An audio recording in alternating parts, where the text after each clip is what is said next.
Welcome back. Tonight, the White House weighing in on the race for the U.S. Senate. President spokesman Josh Earnest said that the president believes that Democrats are actually going to hold on to the Senate. And at the same time, GOP only needs to add 6 net Senate seats when said and done. As the guys at the table already mentioned, the deck stacked in their favor as to who's up and who's not tomorrow to actually for the Republicans to become the majority come January. Now, all the political wrangling has voters across the country feeling, as we said off the top, pretty jaded. And I spoke more about that as well as also New York and beyond with Lee Meringoff. Lee, again, the director of Marist College Institute for Public Opinion. Lee, I'll ask you the same question I asked Cokie Roberts. Is it that level of malaise that we see for the electorate right now? Do you think it's more disinterest? Or do you think there's resignation where they say, you know, it almost doesn't matter who's in there. Washington's so screwed up. What's the point of getting out to vote? Well, look, there's no doubt people are fed up, and we don't expect turnout to be unusually strong. In fact, it's likely to be weak even for a midterm election. But people are dissatisfied. They don't feel that these campaigns generally around the country have addressed their fundamental need about their own standard of living. They've been very carefully choreographed to attack their opponents. Very little positive out there, and the country is polarized. It remains polarized, and we're going to see that again on election night when the votes are counted. So, I mean, there's an anti-establishment, anti-incumbent mood, but it's, you know, more like, I guess we'll keep our bums as long as their bums don't get in. If you had to be a betting man here, would you say the likelihood is greater that at the end of tomorrow night, Republicans have gotten control of the Senate, or that we're going to see a couple runoffs here, and we're going to have to wait a little while to see Louisiana, et cetera, how the balance of power may or may not shift? Yeah, if I had a bet, I would say that on Wednesday morning, we're still going to be thinking and looking about a lot of things. One, you mentioned Louisiana, a likely place where there's a runoff. It's a multi-candidate field. They call it a jungle primary. It's really an open primary. There's lots of folks. The Democrat Mary Landrieu is likely to be ahead with a plurality on Tuesday night, but she needs a little bit more than she's got to actually close the sale. So there's an expectation there will be a runoff in Louisiana, as perhaps in Arkansas. And then you have Alaska, which is a very closely competed state.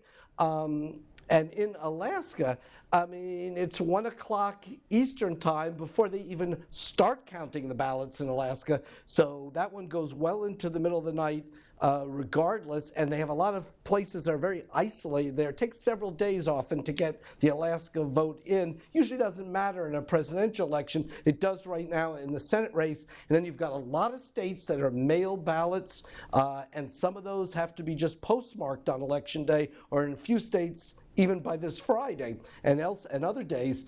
So you could have the likely scenario is we probably go into extra innings on this. Well, let's bring it closer to home. And with that Republican wave that's seemingly real out there, how come that has an impact on the statewide races in New York? And let's start with governor.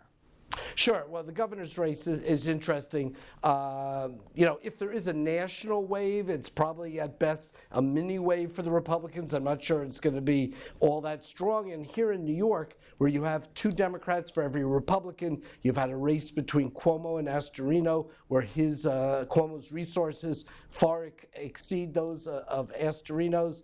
Cuomo's favorability is in the mid-50s, so it's not like he's disliked. And so as a result, Astorino's really had very difficulty getting any traction, and the Cuomo campaign has very successfully defined Astorino in terms the Cuomo campaign wanted to define him in, and certainly Astorino hasn't had the resources to combat that negative image that the Cuomo campaign was developing and portraying him as. So, you know, you've had a one-sided registration advantage for Cuomo, no records. He's not going to do anywhere near what his father did in his first re-election, or perhaps what even George Pataki did in his first re-election campaign. But he should win by a very comfortable margin. And you look, obviously, with the AG race, controllers race, across the board, Democrats accepted to keep the incumbent races there. However, A lot of congressional races, we go into it, they're toss-ups, and I mean, for crying out loud in Staten Island right now, it looks like it's going to be a double-digit win. Who would have thought that for Grimm?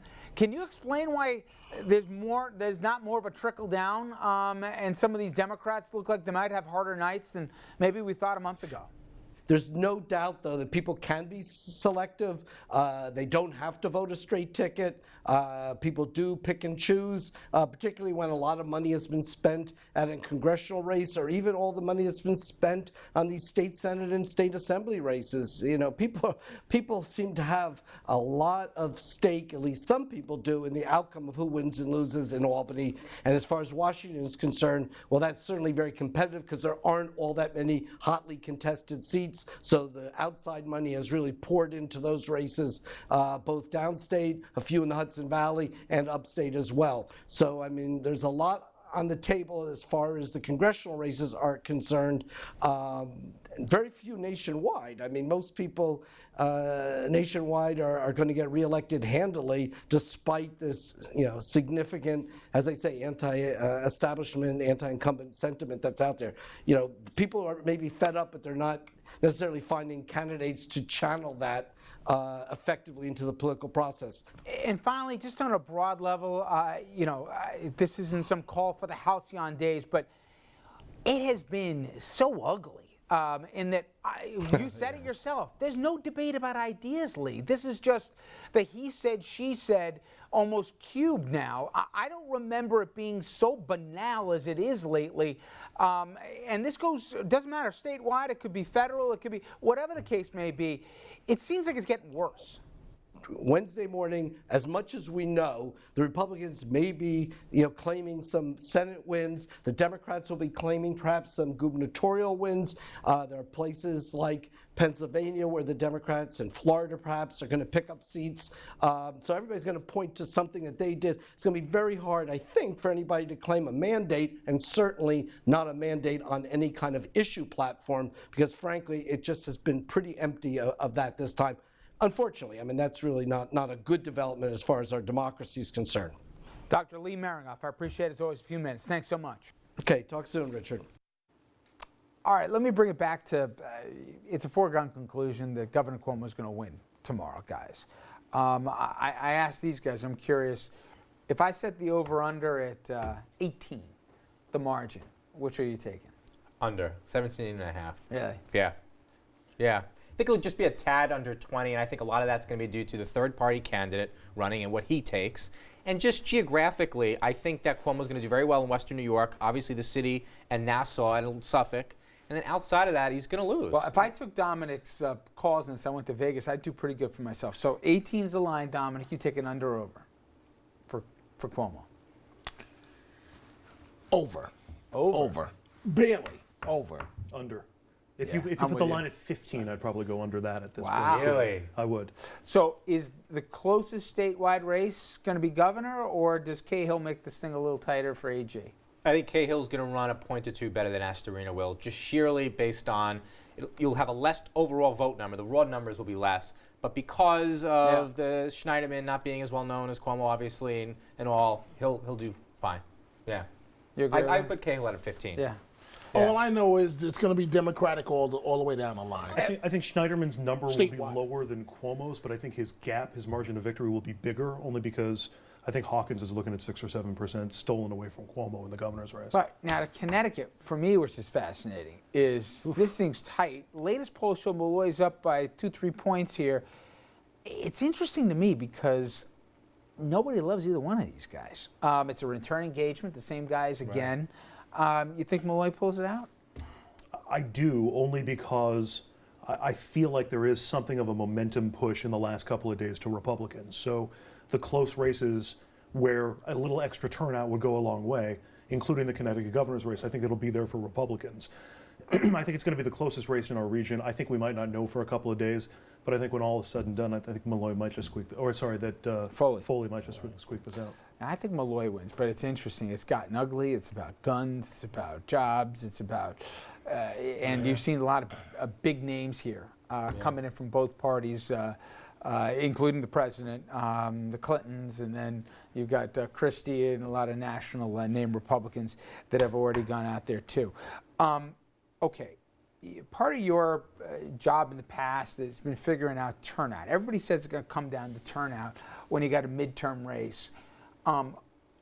Do 20 years ago and then do today. What's changed in terms of how turnout works? How much of it is, if you're a baseball fan, the sabermetrics, how much of it is now, it is all? Yeah, absolutely. I mean, 2008 really was a game changer in terms of how elections are how campaigns, I should say, are carried out in this country. Anybody that has a couple of dollars in their pocket are able to really analyze and use statistics and other types of mediums to do it. How do you get the guy off the couch to either vote before he goes to work or for her to, vote before she comes home? But we're able to tell based on EDs what turnout has been historically over certain times of the day. So we know this particular poll site gets hot, in the evening hours, while this other one is big right after school, and this other one is big in the mornings. We're able to know all those things in advance. So we know if turnout in in a good precinct for us in the morning is low compared to previous years, we know we might have a problem on our hands, and we need to adjust and do something about it on election day. All that stuff is data that's real, that's quick and easy to just pump out, and we're able to adjust our strategy based on that, and that's what we do. Getting those vans, getting the ministers to reach out to folks, put them on the vans, get them out to the polls or whatever. I think sometimes people underestimate how much that matters, especially in a tight race, right? It's survival. I mean, it comes down to, at this point, no more the ads, no more the debates, no more talking points. Turn out your base, turn out your vote. And Richard, the one thing, the question mark for tomorrow, with the president being dissed, if you will, by his own party around the country, the question is, while low turnout is predicted, what are black voters going to do? And some states, it is believed that while you won't have the last turnout when Obama was on the ballot, but that some blacks will turn out because they're angry and upset that they feel the president has been disrespected. That will be something to watch for. Okay, and I want you folks to head over to Facebook and Twitter, sound off on today's question as to the biggest election surprise you think in our region. I'm going to get these guys to have predictions coming up and also have some endorsements a little bit later in the program. But when we come back, we're going to switch away from politics for a moment. Is there a rift going on between de Blasio and the police commissioner after the break? We're going to dive into a little he said, and maybe a little she said. We'll be right back with that.